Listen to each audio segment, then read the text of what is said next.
everybody, Conundrum here. We are in BeamNG Drive today. Been wanting to do a video on the technical demo for this for quite a while now. You've already seen a little bit of what it can do and what the point of this is, just in a little intro bit there, because the main purpose of this game or sim as of now is to basically show off what soft body physics can do. If you have any experience with the game Rigs of Rods, this will probably be familiar to you. It's by the same people and uses a lot of the same core elements, but takes everything a step further and tries to make it a little bit more polished and usable. I'm going to go ahead and just jump right in so we can talk on the run. Let's go to the small island, and I think it's going to plop us in with a default pickup truck, basically. Rigs of Rods, it's a game that was developed by just a few people, and it was, along the lines of this, designed to show off soft body physics, but it was very user-created and user-oriented. So most of the stuff in it was, change this real quick, there we go, was designed just by modders and stuff like that. It had cranes, it had tow trucks, planes, regular cars like this, rock crawlers, everything you can imagine. But it also ran very buggy, it crashed quite a bit, and it was just overall less than ideal to actually use. The interface is very clunky. So this is the next generation from that. I've messed around with it quite a bit. I've seen a lot of people have done videos on it already. I have been holding off on videos because I kind of wanted to gather my thoughts on it and really try and figure out where this fits. What's the purpose of this? How could it become a successful game, basically? And I have given a lot of thought to that, and I have some points to make. But for now, let's just drive along here and see what it has to offer. So you got all the views. The sounds are very familiar. They are definitely Rigs of Rod sounds. I am using the wheel. You could definitely use the keyboard and mouse, or just a keyboard for this, or a gamepad, anything like that. Because although the physics, the soft body physics are very realistic, the driving physics are not. There's certainly a lot to be desired there. Basically feels essentially exactly like Rigs of Rod did, maybe a little smoother. The steering is still very numb and far too quick, and I don't know, you don't feel as though you're connected to the surface.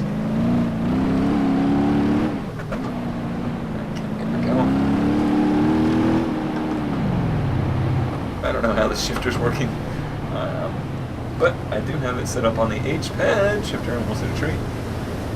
That ocean is very noisy. So just drive it along here. Let's go back to outside view. Let's head off into the woods here. This is a 4x4.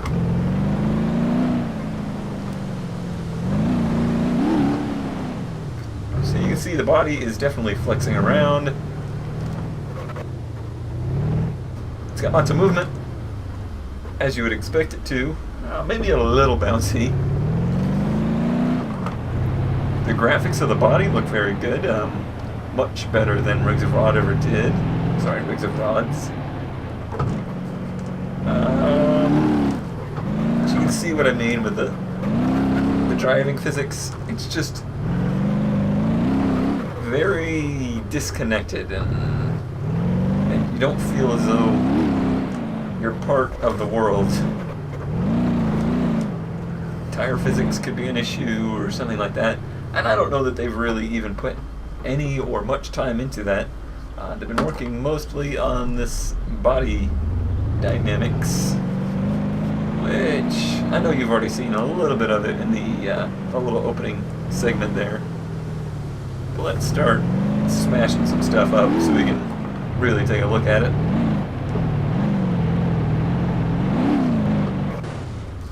Okay, so okay, well, we're only gonna get one look at it, because what I've done is hit that tree hard enough to pop the drive shaft off. So that's a pretty cool element there, that they've already taken into account that this visual damage should be doing some real damage. Hopefully they are intending to move along with that. Say, okay, you smashed the front end like this, there goes your radiator, there goes, I mean, if you smash it this bad, it shouldn't be running, period, probably. But yeah, hopefully they keep going on that track and refine it even more to the point where it does damage to the vehicle. But the damage is awesome. You can see it hit the tree square in the middle, and everything pushes out of the way in real time. It's not just a preset, oh, you hit this tree, your hood's bent. No, it's, oh, you're hitting this tree, and here's what the forces are doing as it's dispersing energy. So let's reset. We'll just go back. Actually, let's go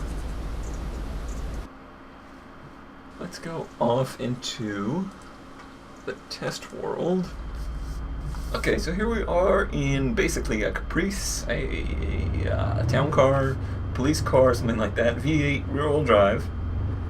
And let's take a good look at suspension modeling and all of that. You can see it's working very well. Chassis is flexing as I'm hitting these bumps. Suspension flexing as well. These textures are just basically placeholders in a grid pattern. Drifto. Yeah, this is just created to kind of showcase. Ouch. That was a little too much. High-sided. Showcase. Oops, I don't know what I hit there. There we go. All of the different physics elements. But in that, it still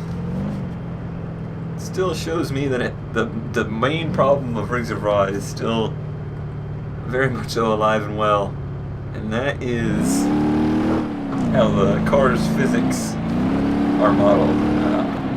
I'm driving here with the steering wheel. I'm just going along and just see how the car just kind of slides. Uh-oh. Okay, well, I didn't have that in mind.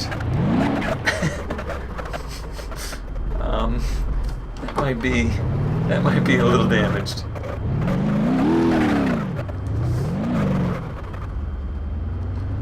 Okay, so this is another basically stock car that comes in the game when you download it. There is already mods and cars and worlds and all sorts of stuff available, even though this is still very much so in alpha. Already modders going crazy with it. Let's back up here. Get a good run at this basically offset crash course test thing here.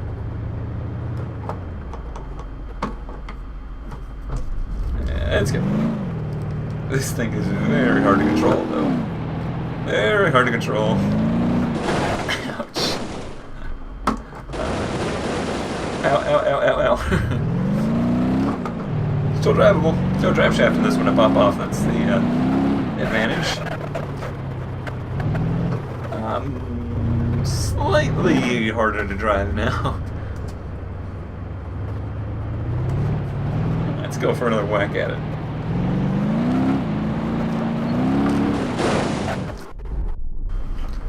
Alrighty, so here's what I want to show. This is pretty new. I've seen a couple people's videos on BeamNG. I have not seen how the new dirt physics and mud physics and stuff like that are working. So I want to check that out first, because in my mind this game is mainly trying to be an off-roading game and stuff like that, not necessarily a car racing game or anything of that nature.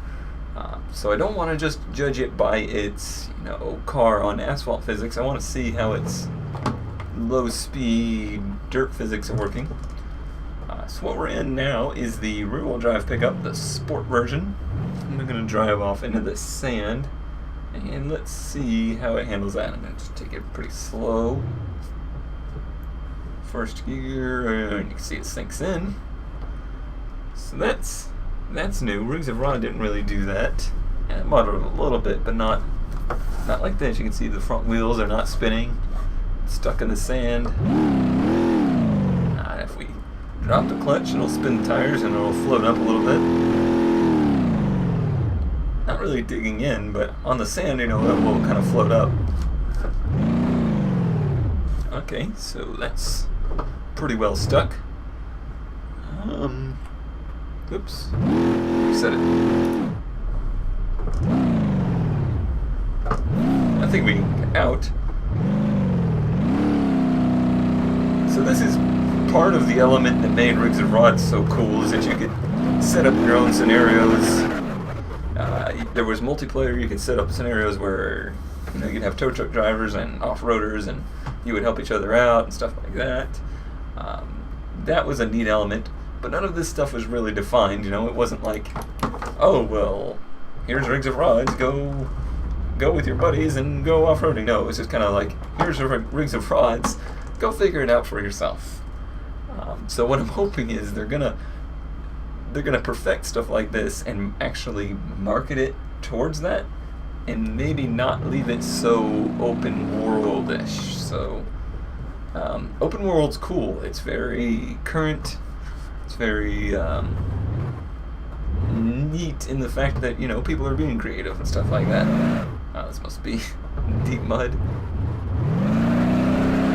Nice particles there. How deep is it? Pretty deep. And you see the front tires are just sliding along, not turning at all. So yeah, you could set up, you know, obstacle courses and stuff like that, and mud trails and rock crawling and stuff like that, and it would be awesome, because there's not really a game like that.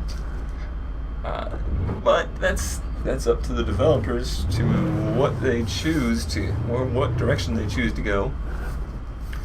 With Rigs of Rod, they chose to just let the community kind of dictate whatever the game could be, which is cool and all. I don't really have a problem with that. I certainly got into it and started modding it myself, but it was never really popular because of that, because it was so hard to get into, and you basically had to be a computer programmer, or at least very savvy with computers, to even have a clue as to how to do anything. Let's see. Let's go 4x4 off-road. There we go. And let's see how this handles it. Any better, perhaps?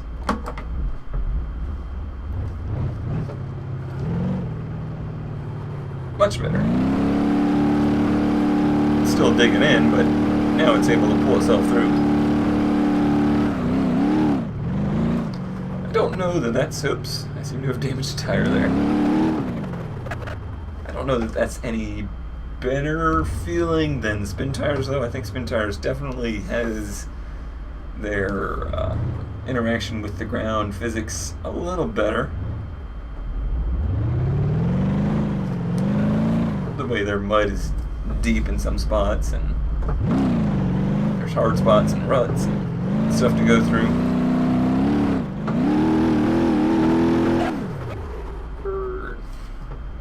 Let's reset that, get that tire fixed. What's the water like? See, the water reflections and everything are pretty good. They're not nearly as good as, again, spin tires were. Oops. Too deep. Stalled it out. But still an improvement over Rigs of Rod for sure. There's some grass, and that's just some sandy dirt over here.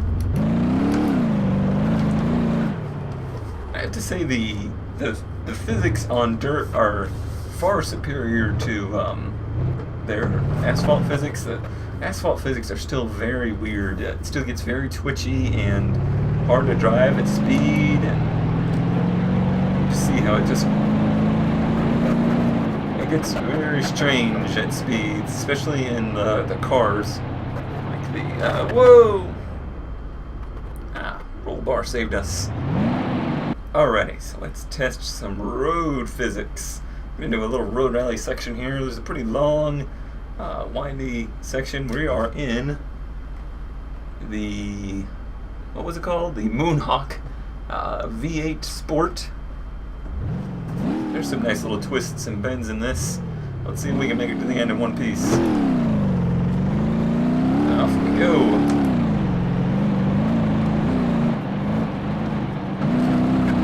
Gets really tight up here. You can see some skid marks of my previous failed attempts. Okay, it's a sharp turn here. Oh, we're sliding in the bushes. Failed attempt. Let's go. Alright, let's see here. Attempt number 2. And we're going to slow down for this turn. Not go to neutral, that doesn't help. Getting a little sideways. Okay. Hard on the brakes. Not to neutral. Oh, same bushes. Darn you, bushes. Alright, attempt number 3. It's starting to feel like Trackmania now. I need the automatic reset button though. Can't really tell which gear I'm in either.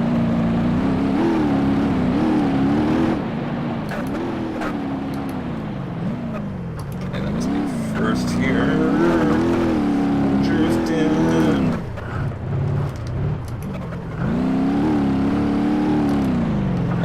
Getting on my bottom back here. This is where it gets pretty quick and pretty scary. So, little jump here. Down an overdrive, across the bridge. Uh-oh. Oh, this is gonna hurt. Oh! That definitely hurt. Okay, attempt number 4.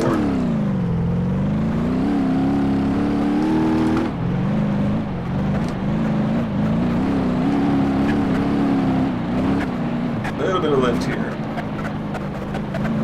Second gear is fine. Right. Braking about here. Down on the first. Trying to get to the inside. Kicking it back in now. See what I mean about how bouncy it seems to be inside? It could be just the surface is not, you know, optimally smooth. Certainly at high speeds, the car can still a whole lot of shaking.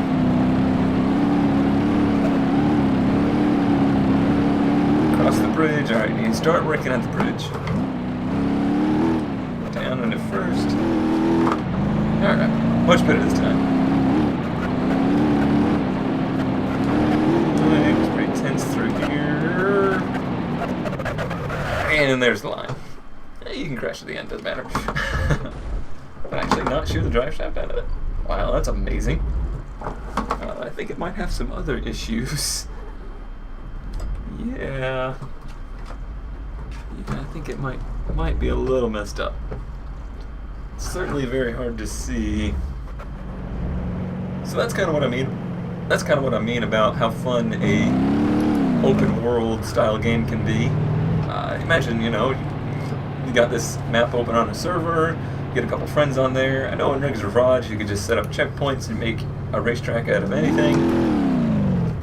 So there's certainly an appeal to that. That would be, you know, always was a lot of fun.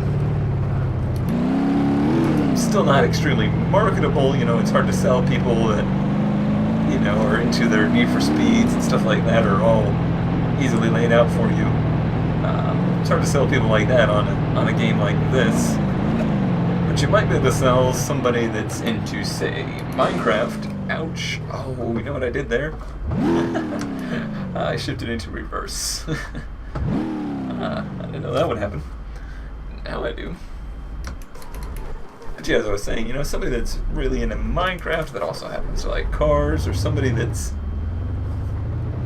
pretty computer savvy, they can see through some of the flaws in this and appreciate what is here. So time will tell if they kind of clean it up enough for the mass market or not. Either way, it's really cool. You should check it out. Give it a try for yourself and support them. You know, give them, it wasn't very much to pre-order, like $20, $25 or something like that. Alrighty, so as we take a nice little relaxing stroll along the beach here, I think that's going to do it for this little first impressions video of BeamNG. If you'd like to check it out, there is a link in the description. If there's any big updates to the tech demo, I will do some videos in the future on that. But until then, as always, thanks for watching, and I'll see you next time.